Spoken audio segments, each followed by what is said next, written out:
Hello and welcome. My name is Ajax Post and you join me today for what I hope will be your ultimate guide to creating routes in Transport Fever 2.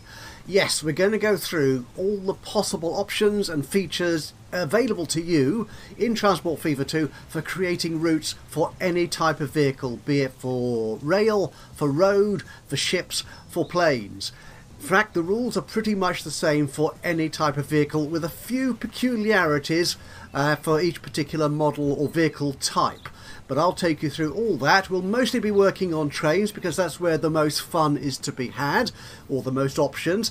But where there are differences or things need to be pointed out, I'll make you aware as we go through of where the difference is or where the flexibility might lie for the different types of vehicle. Before we get into it though, a few heads up kind of notes. First off, I am putting timestamps in the video, so if there's something you're already familiar with, you don't need to worry about, you know that, but there's something you want to check on and see what I actually mean or how something works, then just scroll through the timeline of the video and go directly to the bit of the video that you're particularly interested in. The other thing to say is I am not in any sense a transport industry expert. I've never worked in the transport business in any sense whatsoever. I have travelled on buses and trains and planes and boats, but beyond that I know nothing about how it works in reality. So my guidance here for some of the options I'll be showing you will be specific to the game, because it is a game after all. It's not a realism simulator, but I'll take you through how the game works, what options are available to you, and how I use them to achieve certain objectives in getting routes set up. So what we have here is a fairly standard medium-sized map with a whole selection of towns and industries set up. I put down some stations, some tracks as a bedrock, as a foundation for what we're going to be doing, and I'll be going through here and creating a whole variety of routes for you, including our first route type is a single track point to point. Now this is what you'll be using, I imagine, in the very beginning of the game where you are limited in money.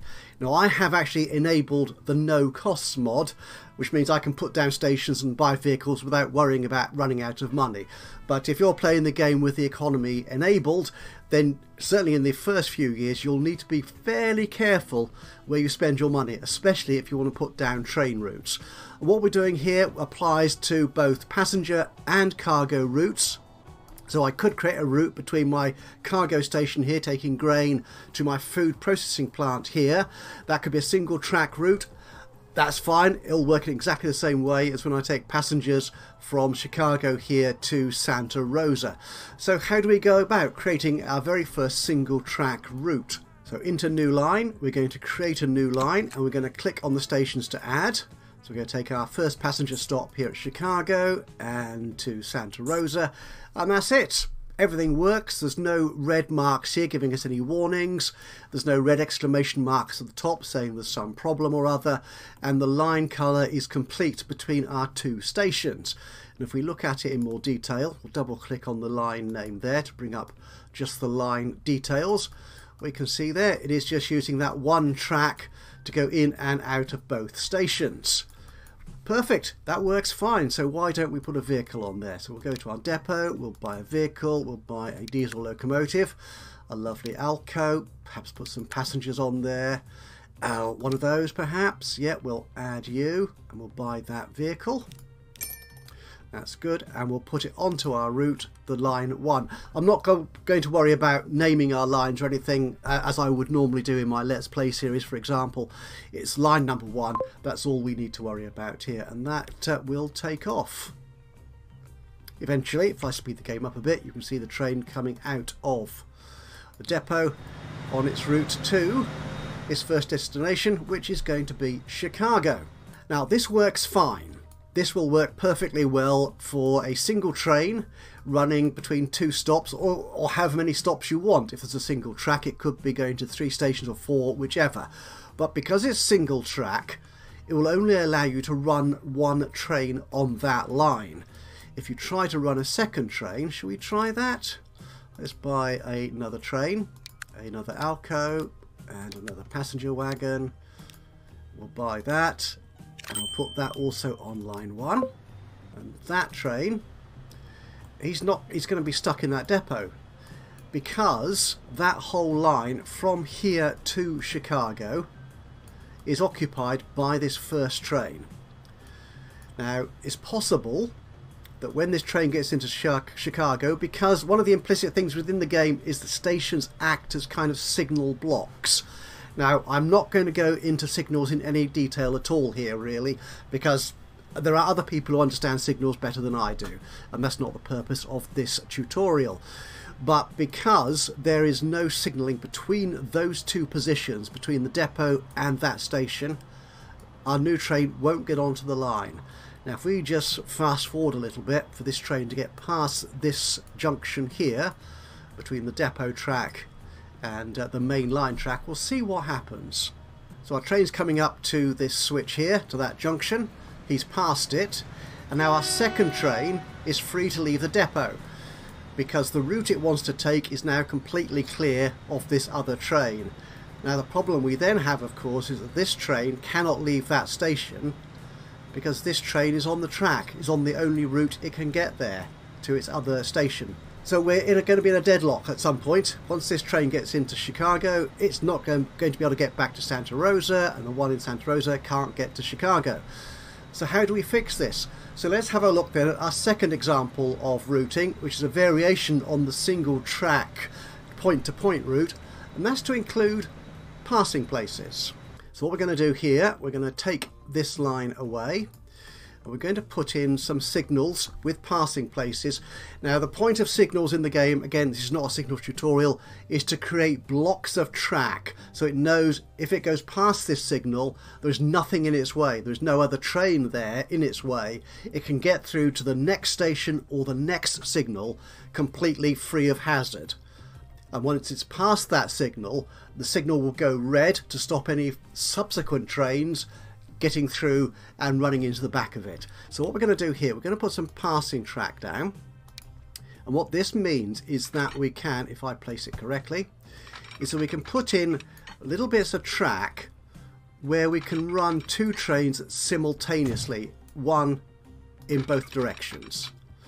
Now, the clue here, or the trick here more accurately, is that this length of passing track here should be at least as long as your longest train. So this is quite a nice place actually, so I've put that there, so my train fits well within this little length of double tracking. And we make this bit work, this passing place work, by placing down signals. So trains in this game by default run on the right hand side. So if we're driving in that direction as that train is going, it would normally use this right hand track. And the thing with the passing places is you need to place a signal at the exit of this passing place. So trains going in this direction, like this train coming up here, will now stop at this signal because there is a train ahead of it before the next signal or station, and it can't proceed without hitting that or having some sort of collision. So what we're going to do is putting a few more passing places, so we should allow more trains to run along this length of route. So I'll just fast forward to a few more passing places and we'll look and see how well that actually works. So we've now placed down a number of passing places and signals, and the thing to note here in these signals is it shows you the direction of travel. Now, I've put down non-one-way signals, and you can tell that because it's got the 3 dots in them, which means that trains can actually come in and pass a signal in the wrong direction. That's possible, but it tries to set the game to understand that trains will normally travel in that direction. A one-way signal means that trains cannot pass it going in the other direction.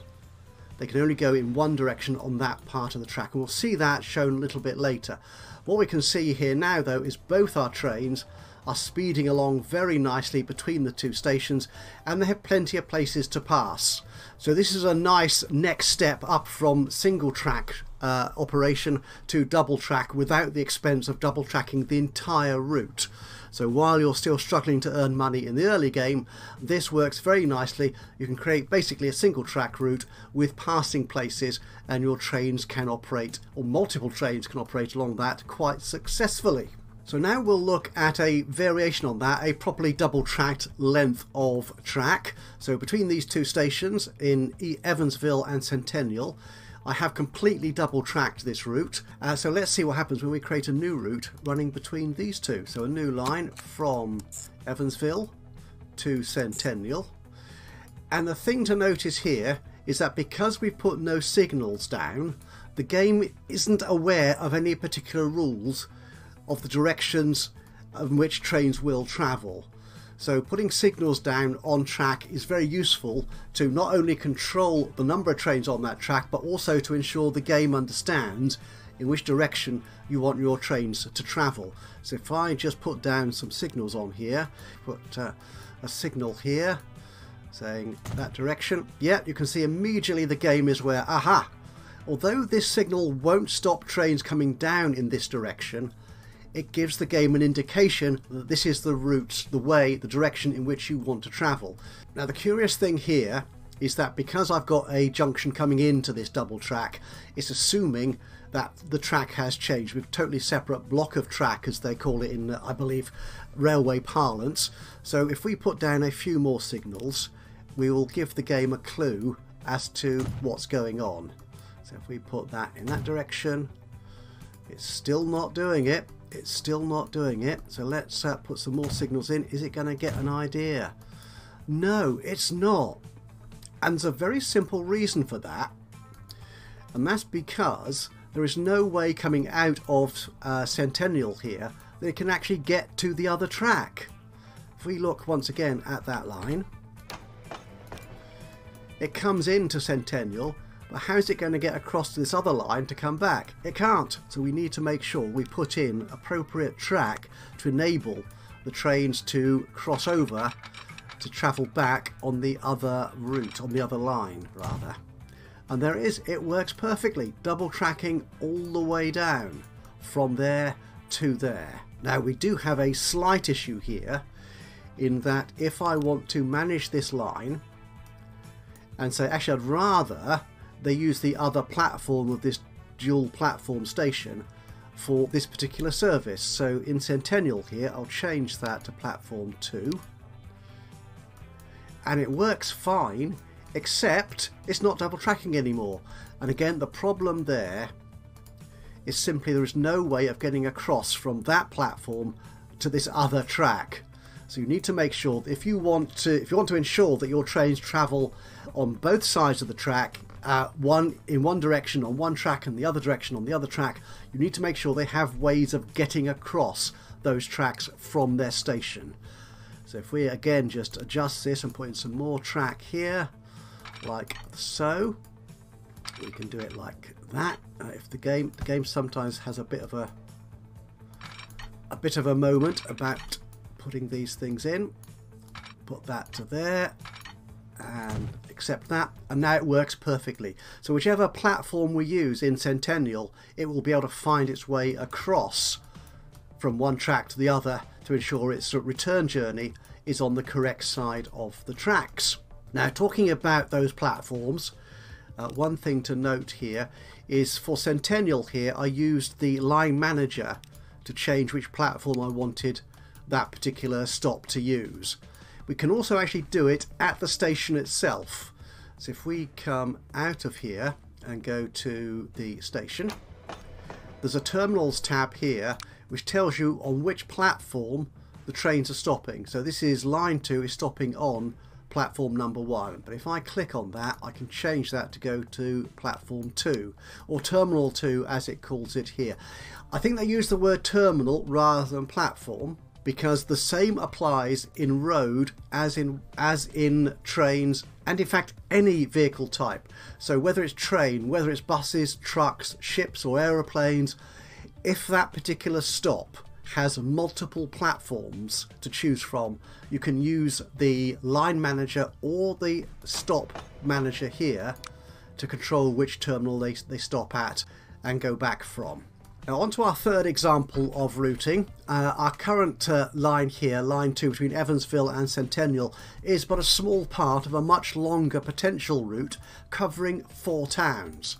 going from Evansville to Centennial, Grand Prairie, all the way out here to Montgomery. So why don't we create another route which actually takes in all 4 towns? So again, we'll go back to the line manager, we'll add a new line. It's picked a new colour for us, a nice sexy purple. We'll go to Evansville, we'll go to Centennial, stop off at Grand Prairie, and then on to Montgomery. And here we see things going awry. We're getting red markers here saying we've got problem on the route. We've got icons here against the platform numbers. We've got red exclamation mark at the top. Things are adrift. It cannot connect all stations apparently. So what on earth is it trying to do? So what it's trying to do here, let's bring this line 3 up. So by the look of this, it's saying it can't get to the next platform, so it cannot connect all stations. Now the little icons here, the little down arrow symbols, they'll either be in a yellow colour or red, depending on how serious they are.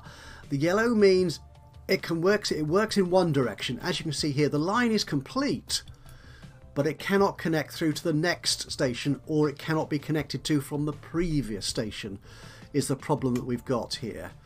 So in fact there should be a tooltip that comes up here saying that, but it's playing silly beggars at the moment and isn't coming up to tell me that.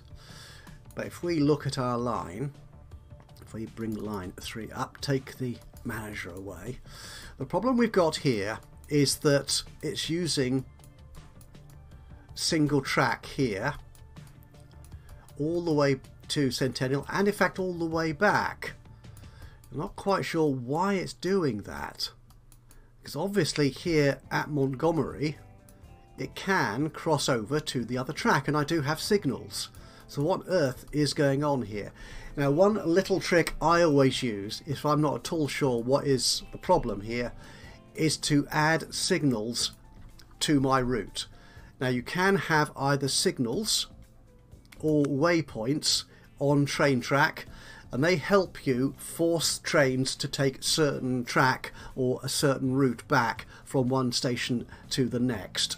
But we can actually use signals for this, so that's what I'm going to do. I'm going to go here. So it looks like the problem is between Montgomery and Evansville. So let's see, can we get out of Montgomery? So we'll add another station to this route. We'll click on Montgomery to say this new station comes after Montgomery. We'll click on this signal here. Can it get there? It can. Okay, so it's fine coming out of Montgomery, so what's the problem? Let's pick another signal. Can it do that one? Actually, no. I know what the problem is, I think. I messed up my signal placement. What is the problem here? Okay, we can get to that signal, but we can't get to the next one. And that's because I messed up. If we look at that, I put the signal in the wrong place. It's as simple as that. So it cannot get back on this route because that is a one-way signal, the 1 dot. It cannot come back this way. It cannot go past the signal in the wrong direction. So I could either switch that to a non-one-way, in which case everything works fine. If I bring the line back up, yeah, it's double tracking everywhere, everything is perfect. But that, obviously that's bad line management, so I should correct that in fact. So what I'll do is we will remove that signal and put the correct signal, which I should have put in the first place. It's a one-way signal going in that direction, and everything still works. And because everything works, there are no exclamation marks, no icons, no red markers. I can actually remove these signal waypoints from here as well. The final thing I want to say about this particular route is it's wrong.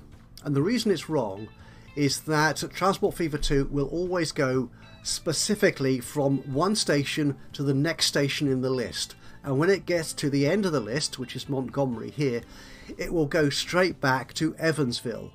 So it's not going to stop at Grand Prairie or Centennial on the way back. If you want it to do that, there may be times when you don't, but if you want it to do that, you'll need to make sure you add those stations in on the way back as well. So once again, making sure we've got Montgomery selected here as our station. We're going to add more stations to this line. Grand Prairie and Centennial and the job is a good one. So it goes from Evansville to Montgomery, through Centennial and Grand Prairie, and from Montgomery back to Evansville, again through those same towns in the right order. And that is looking really good.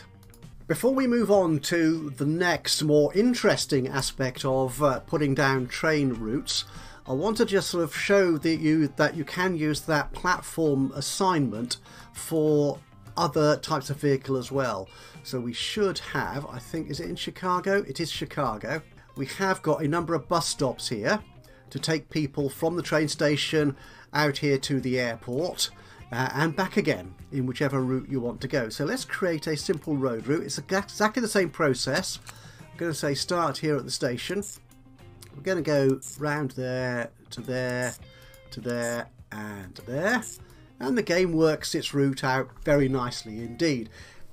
One thing to note, of course, about road, about ships, about aeroplanes, is there is no single track concept here. So if you've got a road, you can put as many vehicles on it as you like. If you've got a route between two ports or between two airports, then you can put as many ships or planes on those as you like. There is no sort of signal limitation as there is with train tracks. So I can put 24 buses on this if I wanted to. I'm not going to, but I could if I wish to. So what we've got here, we've got a route. We'll bring the route up. There we go, so get rid of that bright white colour. And I've got single stops on one side of the street. Again, driving on the right, so it goes round, and it'll always go round in that direction.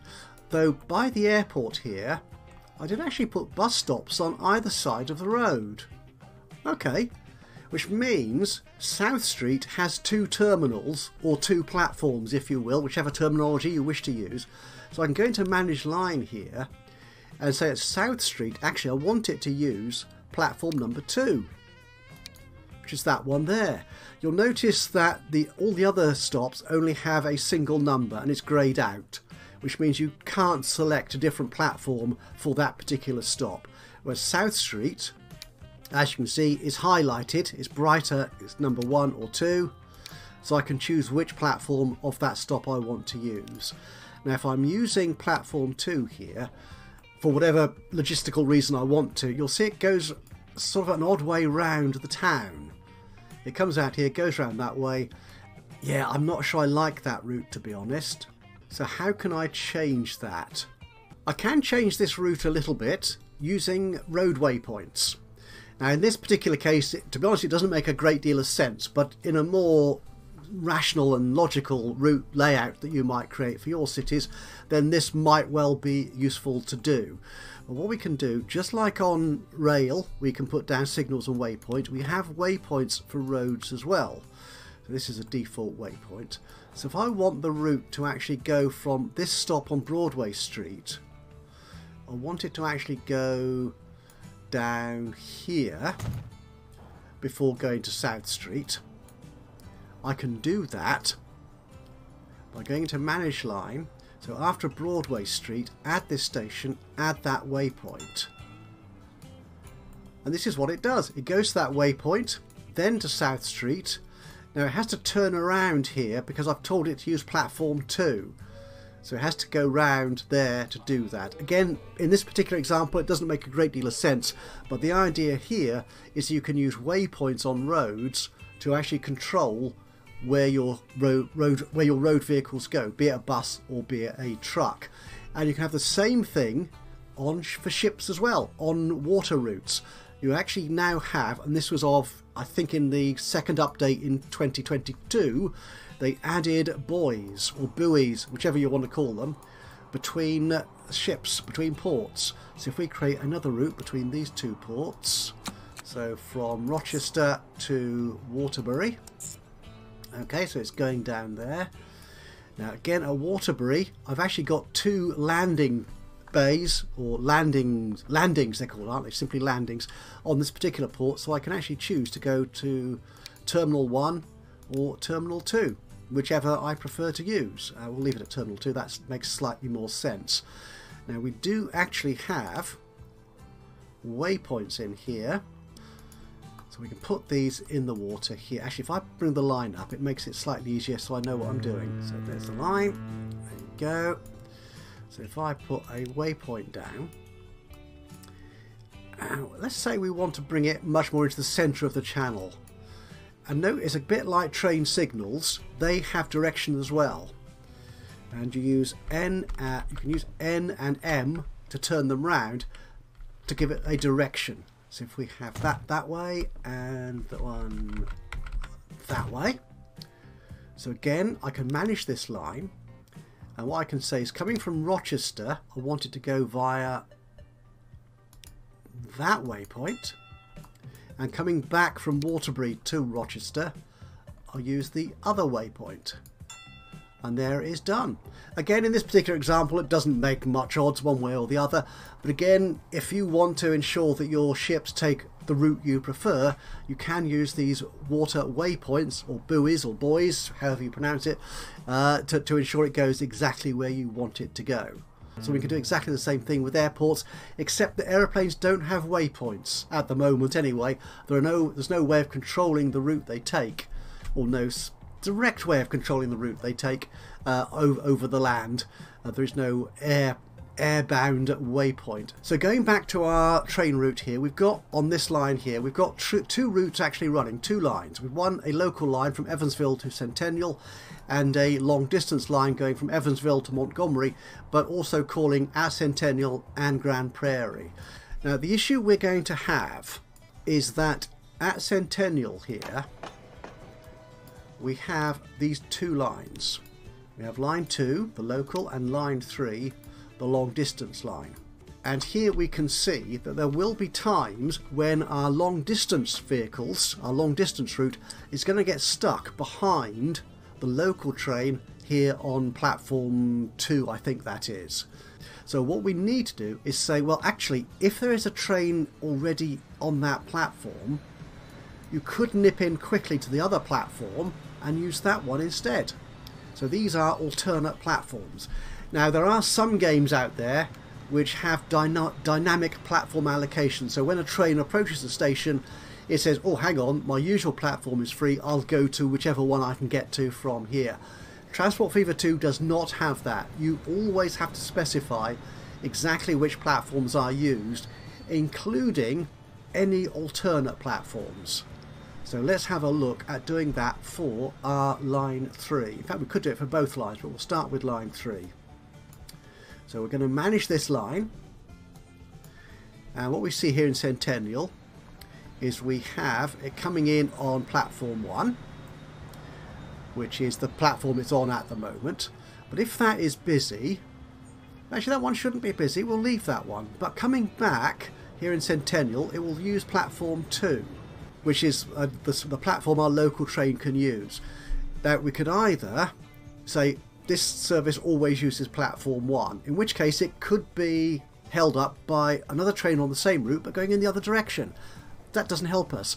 So what we'll do is we'll use this other icon here, the alternate platform icon, and say, instead of platform 2, if platform 2 is busy, go to platform 1. But you'll notice here we've got that yellow down arrow icon, because this terminal is not reachable from the previous one. But I'll put it in place anyway, and we'll see we've got all sorts of warnings now saying this is not going to work, stop doing it. And the reason for that is quite simply that if the train was coming in on the right hand side here, and there was a train on platform 2, there's no way for that train to get across to platform 1. We need another bit of track, we need a switch, we need a junction. So if we put that in, like so, the red exclamation mark at the top disappears. Line 3 is now showing no errors. And as you can see there at the bottom, that alternate platform icon is now blue, meaning there is an alternate platform icon, sorry, there is an alternate platform set for this particular line. In fact, we could do it for all of them. So platform 1, on the way out, again, we've got a little problem that we can't get to. Ooh, yeah, if we come in on that line at the top, platform 2, there's no way of going across to carry on our journey to Grand Prairie. So once again, it's just a matter of putting in the track to enable it to cross over. So if I just put that in like so, so bring our line back up, and there it is, everything is good. And we can of course do the same thing for line 2. We can set this one to alternate at Centennial, so you can go to platform 1. Now what we saw there was the yellow down arrow icon on the platform here. If it was a red double arrow, it would mean that it's not reachable from any direction, in which case it probably does mean that you'll need these switches both sides of the station to make sure it can cross over in either direction. Or there is some other problem with the routing, which means it can't get from that station to the next one or back again. But there you are, that is alternate platforming. We've noted before that routing options on trains can also be used by and large on all the other types of transport as well: road, water and air. There's a couple of considerations though, particularly with road vehicles, which we'll have a look at now. We've used alternate platforms here for our lines going into Centennial. We have that bus route which we set up in Chicago, was it? There it is, yep. So if we look at this line down here, yeah, we've got that line going around that in that very odd fashion. Now what you can't do here is you cannot use alternate platforms on these sort of drop-off pickup stops for buses and trucks.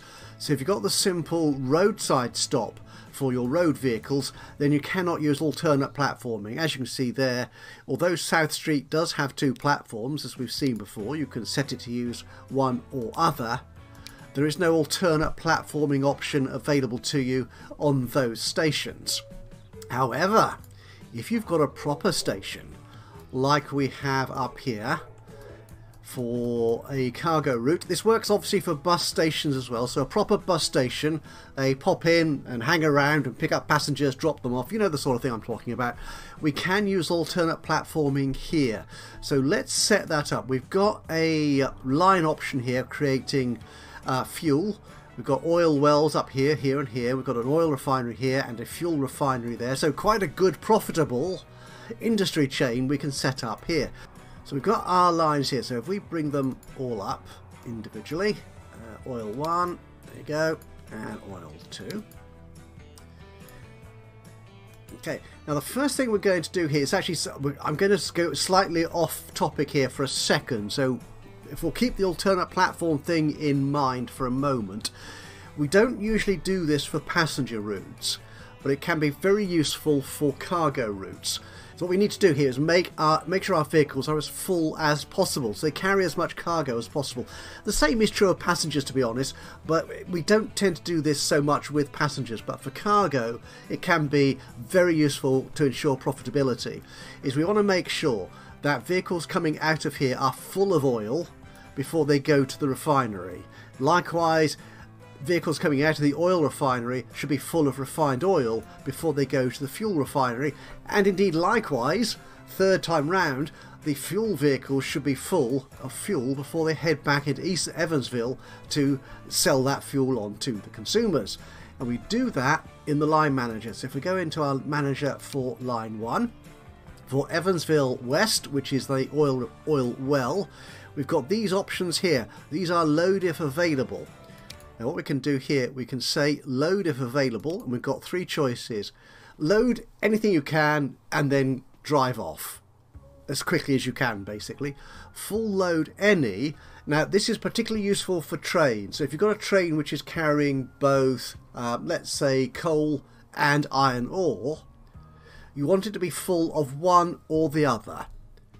Now this is what full load any will allow you to do. Once it's full of coal, it may only have 2 iron ore, but it will then be ready to go and deliver those ores to the steel refinery, the steel plant. Full load all means that both types of cargo wagon must be full, so it must have both coal and iron ore in the example I'm using. So it won't leave until everything is full, which, to be honest, I don't often use. I tend to prefer just make sure something is full. Now for trucks, normally most trucks, certainly vanilla game trucks, only have one cargo compartment, so they can carry just one type of good at a time. But there's a lot of modded trucks out there which can carry 2 or 3 things. It's like an Arctic, an articulated lorry, or a semi, as I think you call them in the States or wherever, where you could have one container full of one good and another container, another wagon hitched to the back carrying something else. So in that case, the vehicle could carry 2 types of good. And what you want to do is make sure, what you might want to do is make sure that at least one of those containers is full of something. Even if the second container isn't, it's still going to have enough to be profitable when it gets to its destination. So that's the idea there. So we're going to choose full load any. Now here we've got stop times. Now this confused me when it first came because they actually changed the rules in one of the updates to the games. Now what this means here is that once the truck turns up at the station, it will wait for a minimum amount of time. So it will never leave until this amount of time has passed. And this is basically real time, your time as a player of the game, not sort of game hours or whatever. So this is real time, so it will wait so many seconds. I tend not to do that because if it's full, I want it to leave straight away rather than wait another 20 seconds or whatever until the timer's clicked over. But if you want to time your vehicles, then this might be useful to you. What I find more useful is the maximum stop time. Now what this says is carry on staying there filling up until you're full, or this maximum stop time has elapsed. So even if you're not full, you will still leave this station after 90 seconds. Now generally speaking, you don't need them to be waiting there that long unless it's, for example, a very, very long train with a huge capacity, in which case if you want to make sure it's very full, it's completely full because it's got a long journey ahead of it, you may want to set the maximum stop time to be something reasonably substantial.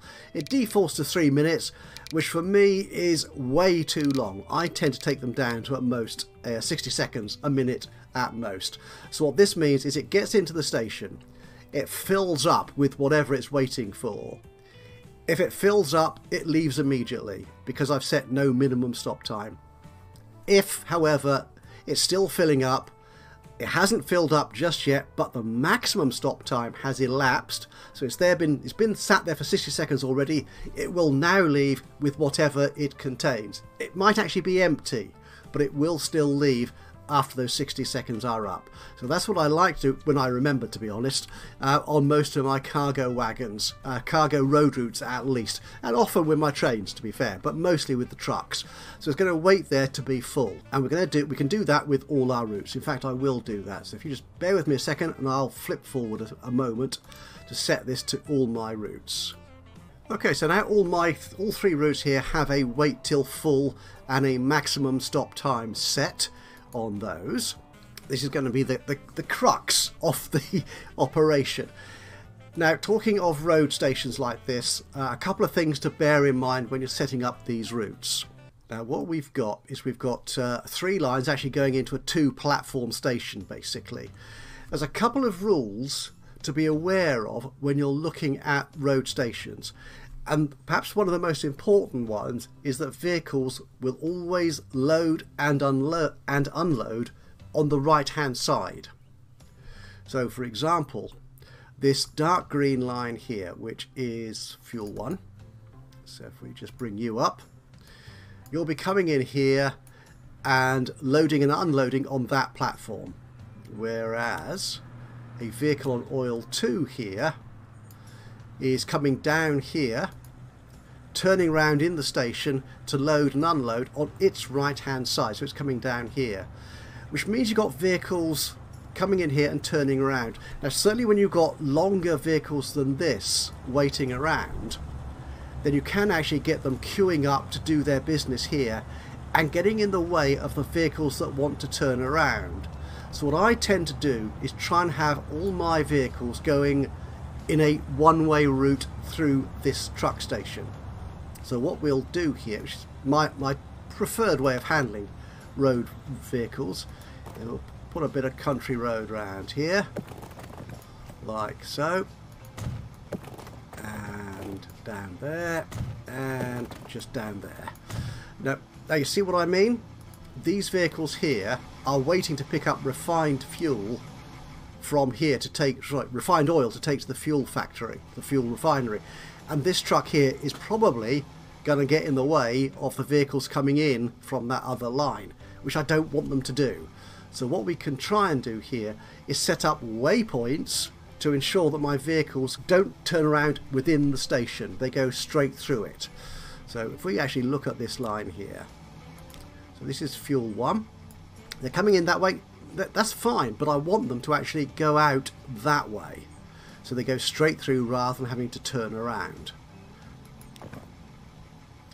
So I'll put a waypoint down on there, and I'll manage this line so that after Evansville East they will actually go to that waypoint there. And as you can see, that's a straight through route now. And we can do the same with the other routes as well. So I'll need another waypoint, but going in the other direction, which is that way. So oil 1, you can stop on platform 1 Eastville East, platform 2 there, and after Evansville East you'll go to that waypoint, and again you're driving straight through. And we'll do the same thing with our third line, oil 2, add that to there. Now the problem we have with oil 2, let's just bring that line up, is it's actually using this platform here. Perhaps I should use that platform instead, or maybe I should reconfigure this station to have 3 platforms. So let's configure this, add on some more cargo platforms. Well, put one there, and there, and there. And then we can reconfigure oil 2 to use platform number 1, terminal 1. That is much better. So every line going through here is now straight through. So there's no turning around within the station, and they can all go through as efficiently as possible. Back on the subject of alternates, what if these platforms were busy already? There was a truck there waiting to fill up or unload. We can set an alternate here. So Evansville East, which is our green line here, I can set this, if it's waiting, to go to platform number 2 instead. It keeps the same straight through routine, which is good. If I set it to platform alternate 3, it would have to do a turny roundy thing here, which just looks unsightly and gets in the way. It's not the way I like them to go through. So I can set an alternate here for any of my lines going through this road station. As I said, it doesn't work for the on-street drop-off points for trucks or buses, but anything with platforms as such, we can do the alternate. For road, we can do it for boats, I think, as well. Should we try it for our ship route down here? So line 5 here, go into the line manager. Yep, at Waterbury we have actually got 2 platforms. So if I've got so many ships running up and down this inlet here, I can, if landing 1 is busy, say go to landing 2 instead. So we can do that for ships. We can also do it with airports, exactly the same way. One final note on alternate platforming is to do with switches and signals. So what we'll actually do is I'm going to move this switch just a bit further up. So if I get rid of that entirely, put this back up here. The thing to bear in mind here is that when it comes to choosing which platform to use, the default or the alternate, the vehicle must not have a signal after the last point it can make that choice. So at the moment, from this direction, this switch allows it to go to its default platform or the alternate. Either one it can get to by using this switch here. However, you cannot have a signal after that last point of decision making. So if I put a signal in here, even a non-one-way one, I get an immediate exclamation mark up there saying there's a problem. If we go to that, could not connect all alternate terminals. So if we go to line 3, which is in fact our express route here, it's telling me that because it hits a signal after that decision point here, it cannot, after that signal, go to the alternate platform we've made available to it. So that's one thing that may get in your way when you're first setting these up, is making sure that all your signals precede the last possible switching point before it gets to its possible alternate platforms. Now what we've looked at so far are all the main options that are available to you when creating a route through the line manager, or indeed through the station itself. So we've looked at deciding which platform to use for default. We're allowing alternate platforms, and also whether the vehicle should wait until it's full or not, and how long it should wait. There is another option here as well, which I've not mentioned so far, which is what goods it should carry or unload at that station. So if we go back to our little cargo route here, again, I'm using very simple examples, and it's quite unnecessary to do this, to be fair, but just to show off the options. So if we come here, if we go to fuel 1 here, so this is carrying our refined oil to our fuel refinery here. Going to manage this line. Now, at this stop here, all the oil that turns up, the crude oil that turns up, should be turned into refined oil. But what the game might do is, if you've got another oil refinery connected as well, is it may decide that some of the crude oil from these oil wells here should go to the other oil refinery. So it will actually drop oil here, which your vehicles can then take on to that other oil refinery, which may not be what you want it to do. If you want very precise controls over exactly what freight is carried to exactly which station or town or wherever the destination is, then you can use these filter options here. So at Evansville East here, what I want to do is I want to make sure this vehicle only loads refined oil. And when it gets to this place here, which is the Centennial North, it doesn't load anything, it unloads the refined oil. Now what I might do actually here is have it take the fuel back here for onward distribution to Evansville itself, in which case I could set this to just pick up fuel from there. Now obviously if you're got a train or a road vehicle, or any vehicle in fact for that matter, ship or aeroplane, which can carry multiple different types of cargo, then this list can be very long indeed. And my problem with doing this is I always forget when I do this, so a few game years later I'll come back and try and change a route, and it simply won't do what I expect it to do, because I've previously told it to only load and unload certain types of goods or cargo, even passengers. Because some vehicles do take a mix of passengers and cargo, particularly modded vehicles. But this little blue here tells you that these filters have been set, so there is a visible indicator of what you've done on that route.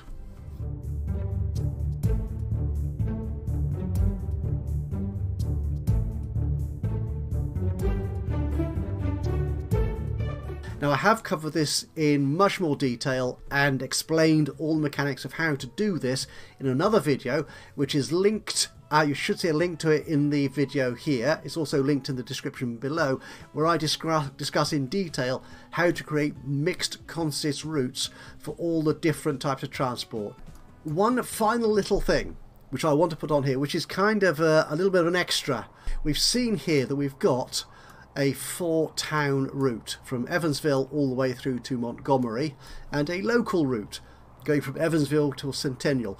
What if we change this round so that we had a local stopping service at all 4 stations and an express service that went directly from Evansville to Montgomery and back again, and missed out these 2 intervening stations, which would be served by the local stopping service? So what we're going to do, we're going to change that route. So this is going to be line 2, I think. Yeah, which is our local service at the moment. You can be our express service. So I actually change you to line 2 Express. And we'll manage this line. We won't go to Centennial at all. We will go directly to Montgomery. It's happy to do that. The only slight problem we've got then, of course, here is that our stopping train is going to stop at all these intervening stations, and it might well be a slower service as well. You might put a much faster train doing the express point-to-point route and a slower, less efficient train going on the stopping route to all stations. How would I deal with this? This is not strictly realistic, perhaps. It's not how everyone would do it, but this is how I get around that little problem of having a mix of stopping and express services. First off, we're going to put a transit track through each of the intervening stations. So we're going to come here, we're going to configure this station. We are going to get rid of that platform. Oh, we've got a train in there at the moment. Oh, never mind. Okay, well, we'll put track in here. Now, because this track in the middle is not actually going to be stopping track, you don't actually need to put station track here. You could use the ordinary track, but just to make it easier here in this particular situation where the train's actually in the station, I'll use the train track to do this. So I'll put our platform there. So what will happen, obviously, is the express will go straight through the middle of the station and the stopping trains will come off at each individual station. So let's redesign the track here slightly. So as you can see, what we've got here is our express service, which is the red line. It's going straight through the centre of the station because it doesn't need to stop. And our stopping service, I had to make sure it changed to platform 2, is using the 2 outer platforms. We've got a sort of switch here which allows the stopping services to get back onto the main line out there. And I'll do this for each of the stations on this route. One thing to check is, does it have the option to use the alternate platform just in case it wants to or needs to, because I've got so many trains on there? Yes, that works in both directions. So again, we've got alternating platforms for our stopping service on there. So what I'm going to do is I'm going to do the same thing for the other stations on this route. Oh, I've got an exclamation mark there. Why is that? Train 5. Oh, this sometimes happens when you've got trains, yeah, in a station while you're making change to it. The game doesn't quite know what to do with them. There you go, that's gone, that's dealt with. So I'm going to make that same change to the other station in the middle here, which is going to be Grand Prairie, and I'll see you on the other side of a little video effect. So the line has been redesigned slightly, so all the intervening stations now have transit tracks, as we can see here. Actually, if I bring the lines up, just the ones we're looking at here, and just for trains. As you can see, the stopping service, the purple line, stops at the platforms, and the main line express just goes hurtling straight through the centre, and they join up on their remaining mainline tracks there. So at least while stopped, the stopping service does not get in the way of the express. However, if you've got particularly long distances between stations, something I like to do, and again, I am not at all sure this is realistic or what a real railway engineer would do, is I like to expand on the idea of passing places. So we've got 2 lines going down here, the express and the stopping service. So again, if we look at that, what I'd like to do is separate it out so that on these longer stretches of track, the stopping service can get out of the way of the express service, because the stopping trains will often be slower than the main line expresses. So what we've got is we've got these extra passing places, and I want to make sure the stopping trains go on the outside track and wait for any express to pass through this little passing loop I've got here. It's not a loop at all, it's a passing place. So what we can do here, we've seen it before, is use the signals as waypoints to instruct the line to go a particular route that we want it to. So it's line 3, our stopping service. We want this not to go through the centre here, but to go through on these outside tracks here. So this is between Centennial and Grand Prairie. So coming out, we want it to go on this side of the track here. And as with all these passing places, it's the exit point from the passing place that we put our signal. So if I make that, I don't want to click the signal, I want to add it as a waypoint.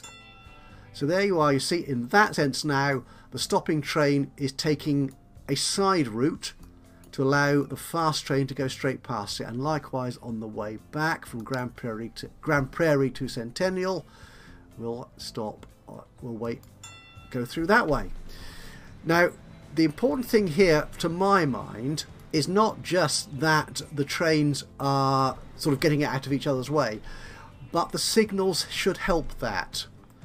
Now, what I've done here is by placing the stopping service signal here as close as I can to the exit of the junction there, so it merges back into the main line, is if there's a main line express train going down the centre here, it will have free rein to go through that line onto the merged 2 track, while the stopping service will wait at this signal. So that sort of helps to prioritise the express route going through here over the stopping train. Because of the way this game always treats me, we're not going to see any trains passing through this system at the moment. Which one are you? You're a red train, so you're going to go straight through. You're a express service, so you're going to go straight through the centre. We've got a purple train coming up anytime soon. What about you? And there we see our purple train, the stopping train, taking the outside lane of this 4-track section. Now, I could of course properly plan this so we would have a express train running through here as well to show it stopping at that junction point there, but I'm not that well prepared, and I think this will draw our ultimate guide to creating routes in Transport Fever 2 video to a close. I hope this has been helpful to you as we've explored the various options available to you in the line manager and elsewhere. So whichever type of vehicle you're working with, these rules, one way or another, will apply to all of them, with slight variations. Like, for example, we don't have waypoints in the air, but we do have waypoints for trains, which could include signals. We have waypoints on road, and we even have waypoints in the water, or buoys, or buoys, whichever you want to call them, which allow you to ensure that your vehicles travel the route exactly that you want them to take. So I hope this has been useful to you. If it has, be great to hear from you. A little bit of a like would be lovely. Click on the old thumbsy uppy button. Even better, if you've got any thoughts about this, or any suggestions or corrections about what I've done, or if you need any further explanation of what's going on here, then please do drop a note into the comments below. Other than that, why not check out my guide to modular stations, where I explore in much greater detail all the fabulous things you can do with the modular train stations option within Transport Fever 2. It also again applies to the other vehicle types as well, but not quite so much fun as building funky train stations in Transport Fever 2. Just check that video out, it should be linked up here for you to go straight to. But in the meantime, I'll say thank you, and I'll see you again for the next tutorial or Let's Play video. But until then, from me, Ajax Post, bye bye for now.